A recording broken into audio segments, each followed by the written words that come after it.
Welcome, ladies and gentlemen, to another DFO Fantasy Show. It is Thursday, January the 8th, and I'm your host, Brock Segan, managing fantasy editor of dailyfaceoff.com. And today we have fantasy hockey news and notes, Brock's lock of the day, and then we will be joined by our friend Dylan Burkhard to talk about the best weekend streaming options for Week 14 of the fantasy hockey season. Let's dive into the news and notes. We'll start with the New York Rangers, where JT Miller is expected to be back in the Rangers lineup on Thursday. He skated back on the second line with Vincent Trocheck yesterday. He has been out since December the 20th. Let's stick with the Rangers. Alexis Lafrenière, who was mentioned as one of our pickups on yesterday's episode, he missed practice due to an illness. It is questionable to play Thursday. Johnny Brodzinski, though, did skate in Lafreniere's spot on the second line, which suggests to me that he may play this evening. So Lafrenière questionable to play, so we picked him up. Sorry about that. Simon Nemec for the New Jersey Devils was a full participant in Wednesday's practice and is expected to be back in the Devils lineup on Thursday, although unconfirmed. He's been out since December the 11th and was pretty hot prior to getting injured, had 11 points in his previous 18 games before getting injured. And then we'll stick with the defenseman here. Let's go to Carolina, where Jacob Slavin could return to the Hurricanes lineup on Thursday. He's been out since December 19th, has appeared in just 5 games this season. Rod Brind'Amour said this morning that they did not have a morning skate, so he's a game-time decision for tonight's game. He is very close, according to Brind'Amour, so even if he doesn't play tonight, it's going to be very, very soon for Slavin, which obviously will provide a massive boost to that Hurricanes blue line. Speaking of yesterday's pickups, Mason Marchment was placed on IR yesterday and is considered week to week. So do not listen to Beebs' recommendation of picking him up because he will not be playing for a couple of weeks, it looks like. And then our final news and note here, we will go to Philadelphia, where Matvei Michkov is expected to be back in the Flyers lineup on Thursday, although Jamie Drysdale, who was hurt in their last game, is not expected to play. So that's going to wrap up today's fantasy hockey news and notes. Now let's get to Brock's lock of the day. This segment is a presentation of Betway. Join the action and download the Betway app. Create an account today and enjoy our sign-up bonus, 18 plus, and please play responsibly. Holy moly, would you look at that? We're back with a win yesterday. We snapped a disgusting 5-game losing streak with Dylan Strome picking up 2 shots on goal, hitting the over 1.5 shots on goal at -140. So basically, we were at the break-even points. If you've been following along all season, you have lost a total of just $41 if you were betting $100 per unit. If you're doing $10 a unit, you're only down $4. So we were doing really well. We were hot.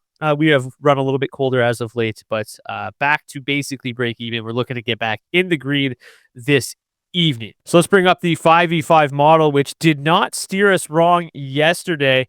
I jokingly said, I'm just picking the top one on the model. At least that way I can blame the model and not myself for the cold streak. And it worked yesterday. We're going to do it again. So we're going to click on Dawson Mercer, who's got a score of 99.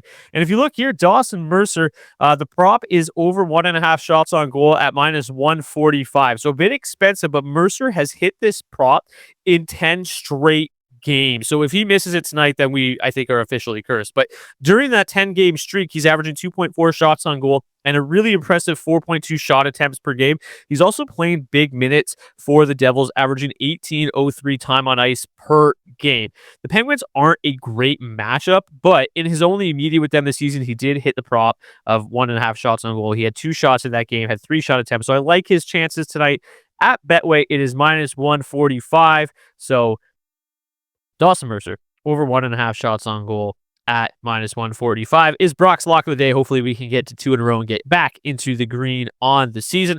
Now let's welcome in our friend Dylan Burkhard for the weekend streaming targets. Brock, do again, are we wearing the same sweater? Oh my God, we are. We talked for 10 minutes before the show started without even noticing. That is hilarious. I almost have the same too. We could have been really matching today if we wanted to. Next week. Lucky for you, your Green Bay Packers are in the NFL playoffs. Unfortunately for me, mine are not. If I had to pick, I probably dislike the Packers or the Bears a little bit more than the Packers. So I guess good luck this weekend. We'll see. But let's get into the Week 14 streaming options. I mentioned it on Monday. A lot of the teams that are going to be relevant this weekend were the ones that we talked about on Monday. So you might roster some of these players already. If you don't, we're going to reiterate some of these names and give you some options for this weekend. And if you want to continue to dig into these rosters, we'll give you some lower owned options as well, so you can kind of sift through and pick up who you need to maximize your games played this weekend and hopefully lock down a victory. And then after that, we're going to get to the weekend, the goalies that are going to potentially start on Sunday to give you a last minute ad to hopefully save your week if you need that help. So we're going to start. We've got the Washington Capitals, the Winnipeg Jets, and the Utah Mammoth are the two teams with the Friday-Sunday schedule this weekend. So we're going to start with the one with the easiest matchups. That's Washington, who are in Chicago on Friday and in Nashville on Sunday. D, who are you liking from the Washington Capitals this weekend? Yeah, I think you nailed it on Monday, and hopefully, you guys listening did tune into Brock's show and kind of prepared yourself for the whole week. Because if anything, I'm just going to reiterate the names you went over and just encourage you to stay pat if you do have these guys on your roster already. Because I think Ryan Leonard and Justin Sordif, as you mentioned earlier this week, Brock, I think are probably the two best options on this entire slate. Obviously, they've been red hot. Sordif had that 5-point hat trick game earlier this week. And I think they make a lot of sense just to ride them. The underlying metrics haven't looked great with Connor McMichael there on the second line, but we're only talking about a 30-minute sample size. There's probably some score effects at play there as well. So I'm still happy to ride those hot hands into the weekend. I think Connor McMichael, as we said, makes a lot of sense there as well. Then I think you gave Anthony Beauvillier kind of a flyer as a deep league target, and I agree with that. I think as long as he's skating with Strome and Ovechkin, you guys will see as we kind of get through the other two teams, not a ton of options this weekend. So in those deep leagues, I do think Beauvillier, just based on usage alone, is worth rolling the dice on. Yeah, I think the one thing that's different today than it was on Monday is we had a little bit more clarity. Like on Monday, it was wishy-washy, but where Protoss was going to slot in, if Tom Wilson was going to play. Now that we know that Wilson's out for sure and Protoss seemingly out for the weekend, we've got a little bit more clarity. And I think the one thing, like, it was more of a speculative deep league ad on Beauvillier, but I think he's kind of worked his way into more of a legitimate option at this point, because the Strome, Ovechkin, Beauvillier line, really, really good underlying metrics all season, but he was somewhat limited because he was always a guy that was going to play like 13, 14 minutes a night. But without Protoss and without Wilson, he's averaged 1937 time on ice in the last 3 games. 2.0 shot attempts, 3.3 shot attempts, 2.0 shots on goal, and 1 hit per game during that stretch. So I think he's developed into a little bit more of a legitimate option this weekend than we maybe thought he was at the start of the week. And then obviously Ryan Leonard still on that top power play unit. If you had to pick anybody from the bunch, who would it be? I'd take Ryan Leonard, even with Sordif being as hot as he was earlier in the week. I think I just would rather have that exposure to the top power play unit. Alongside it will be Strome, Carlson, and the likes. Yeah, and obviously, as we mentioned, they have the best matchups this weekend. So as they were on Monday, the Washington Capitals remain a priority this weekend. Let's go to the Winnipeg Jets, who have the second best matchups of the weekend. They've got the Kings on Friday, which obviously not great, but the Devils on Sunday. And if you've watched the Devils recently, lots of pucks going in their net. So let's get to the Winnipeg Jets. Yeah, if you tune into this particular show this year, we've seen the Jets have the Friday-Sunday schedule a handful of times already. So talked about this a few times before, but the problem with the Jets, there's one of those teams that are just so top-heavy offensively. It doesn't leave us with many quality options on their waiver wire. There are 2 names, though, that I think are worth a mention, probably more so in deeper leagues than anything else. But the first of which is Cole Perfetti, center, left wing, right wing eligible, 14% owned. Perfetti seems to be coming out of a very prolonged cold streak, has worked his way back into the top 6 going into the weekend, skating alongside Jonathan Toews, and more importantly, Gabe Vilardi on line 2. He's also a regular feature on the second power play unit. He's got 2 points in his last 3 games, finally found the back of the net against the Golden Knights on Tuesday, and the shot volume's trending in the right direction as well. He's averaging 2.6 shots per game over his last 6 contests, so I think his game is where it needs to be heading into this weekend. Like I said, I don't think he's got the highest upside. It's not the best bet to make, but a deeper leagues, I think Perfetti could definitely help you out this weekend. And then the other name I want to mention is Alex Iafallo, kind of a similar ilk to Beauvillier without the recent heater backing him up, but just seeing a lot of ice time against 2 premier talents on that top line right now. He's center, left wing, right wing eligible, 1% owned. Like I said, strictly a deeper league play, I would say. But alongside Scheifele and Connor, he's up over 17 minutes a night in each of the last 2 games. And that line, like, again, similar to Washington 1, when they've been together this season, they've produced a lot of offense, averaging 40 scoring chances, 16 high danger chances per 60. So not the upside that you want to shoot for here, but if Iafallo continues to see that much ice time on a line with a couple of superstars that's creating that many scoring chances, I like his chances of finding his way onto the score sheet at least once this weekend. So I do think he's a viable option for deeper leagues. Anyone else you want to take a dart throw at in Winnipeg? Brock, you feeling brave? You want to roll it back with Jonathan Toews? Not really. The one thing I was just going to mention was on Iafallo. Like, it is pretty crazy that the offensive metrics seem to be significantly better with Iafallo up there than Gabe Vilardi. So I think that's pretty interesting. I think he, with as kind of, you don't really have like a floor from anybody on this team. You're kind of just banking on points. And when you look at the roster, the way that it's currently constructed, I think the most likely point producer this weekend of the options you've got is Iafallo. Like, he's skating with the top two, and when you look at the scoring depth for this team, it's basically non-existent, right? Like, it is Connor, it is Scheifele, Vilardi, Morrissey, and then there's just nothing happening. We've talked about it a lot on this show. Like, it's such a hard team to stream because it's like there's 3 guys, maybe 4 that produce. So if you can get exposure to Connor and Scheifele for the most amount of minutes, that's Iafallo, and I think that he's probably the best bet just on that alone. Any final thoughts here on the Jets? No, I think, I don't think there's really much else to add. I wish they were a little bit deeper, maybe had a better second line center than the corpse of Jonathan Toews, but this is what we got to work with. So he does have 4 points in his last 6 games, all assists. The problem with Jonathan Toews, he has 5 shots on goal in that time. Just no floor to speak of. Let's close it out here with the Utah Mammoth.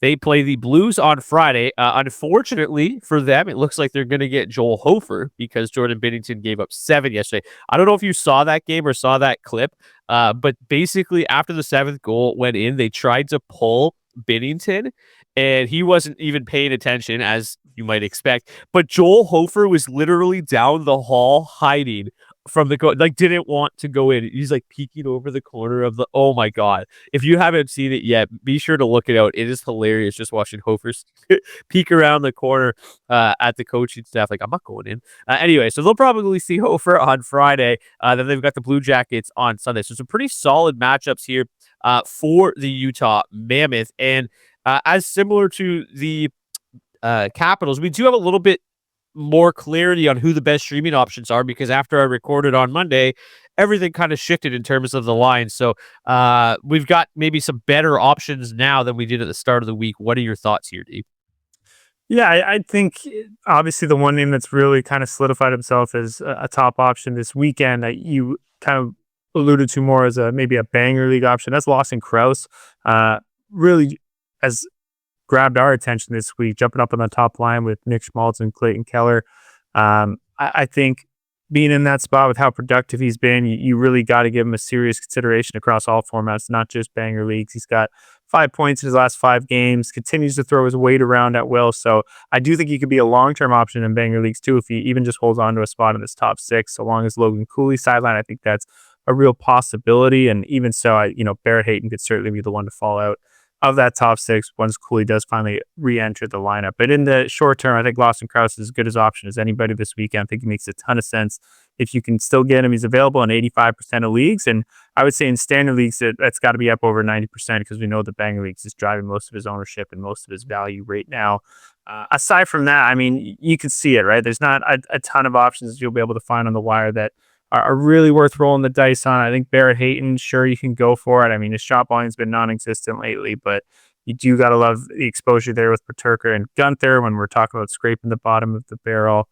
In shallower leagues, it's worth checking in on Peterka too. I've seen him hit the wire in a lot of 8 and 10 team formats. But aside from that, there's not a whole lot to get excited about. So I would be racing to the wire to check on Lawson Crouse's availability.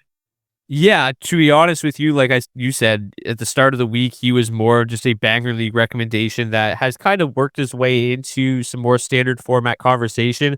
Now he's like a legitimate standard format pickup right now. And honestly, he might be my favorite stream of the weekend, like with this spot in the lineup. Yesterday, he had a goal and 3 shots, 6 shot attempts, 2 hits in near the 18 minutes of ice time.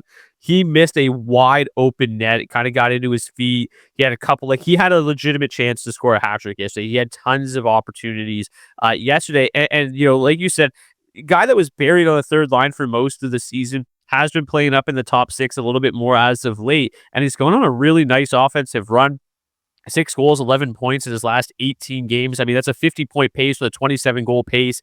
Pretty good numbers for Lawson Crouse, who is, again, more of a banger target format, but play. But you got him there at a 27-goal pace over the last 18 games. That's pretty damn good. Especially when you add in all the hit volume, 2.6 hits per game during that stretch. So I think he is just a tremendous stream this weekend. And then, the rest of it is kind of wishy-washy, right? Like, Haight is just, there's no floor. He's like Jonathan Taves, basically, at this point. Yeah, the only other name I think is worth throwing out there is Sean Durzee's 21% owned. That's been climbing. He's actually been on a really nice run. No multi-point games in his last 12 games, but he has found the score sheet in 10 of those 12 games. So 10 points in his last 12. He's been surprisingly consistent. He's turning his game around. Obviously, he was hurt for a bit there. He's got up to 12 points in 23 games this year. So if you do the math, more likely than not to find a score sheet again for you this weekend. So, still out there in almost 80% of leagues. Not the traditional route that we like to go here, but top line with Sergachev, second power play unit, and just consistently finding helpers. So I think he could be worth rolling the dice on as well. Yeah, and obviously just not that many great streaming targets this weekend, right? So if you got a guy that's going to go out there and play 20 minutes, he might be better than some of the forwards we have to talk about. But let's get to the goalies now. We've got 6 teams that have the Saturday, Sunday back-to-back, excuse me. We'll just go in order here. We've got the Boston Bruins up first. They will be hosting the Pittsburgh Penguins on Sunday. So you got Jonas Korpisalo there at 2% rostered. Then you've got the Columbus Blue Jackets, who will be in Utah on Sunday, so projected to see Elvis Merzlikins in that one. And then we've got the Nashville Predators, who, where are they? They are against the Capitals on Sunday. But so you got Justice Newton there at 1% roster. The Pittsburgh Penguins, a little bit more difficult to forecast. They've got the back-to-back here against the Flames on Saturday and in Boston on Sunday. So could be either Stuart Skinner or Artur Silovs. They've been rotating pretty heavily, so it's probably going to be Skinner on Thursday, which would set Skinner up again on Sunday. I think I feel better about Skinner, who's 38% rostered, versus Silovs at 14% rostered. But either way, I think they're probably a pretty decent stream in Boston. The Sharks will go likely, you would imagine, with Alex Nedeljkovic on Sunday against the Vegas Golden Knights. He's 4% rostered. And then Vegas, on the flip side, no idea who they're going to go with here in San Jose on Sunday, because Carter Hart is playing terrible right now at 34% rostered, and Akira Schmid at 28%. So it's unclear exactly how that will all shake out. They're both pretty readily available. Obviously, Hart's struggles are concerning as of late, but it's obviously a good matchup in San Jose. The Sharks are certainly playing great hockey. Like, Celebrini's been unbelievable. But when you look at the teams we got here, Pittsburgh, Utah, Washington, Boston, Vegas, and San Jose as the opponents, I think you still probably feel a little bit better about San Jose. Plus, obviously, Vegas's team quality is among the best on this list. So I think the Vegas goalie is probably the number one for me. Then probably the Pittsburgh goalie, whether it's Skinner or Silovs, and then Korpisalo, perhaps, maybe Merzlikins. I think it's a pretty difficult weekend to stream. So I would be really focusing on the Vegas goalie and the Pittsburgh goalie for me. How about you? Anybody that stands out to you? No, I would agree. I think from a pure money line perspective, I think the Vegas goaltender is going to have by far the best chances of picking up the W, which is what your focus should always be when you're looking at backup goalies.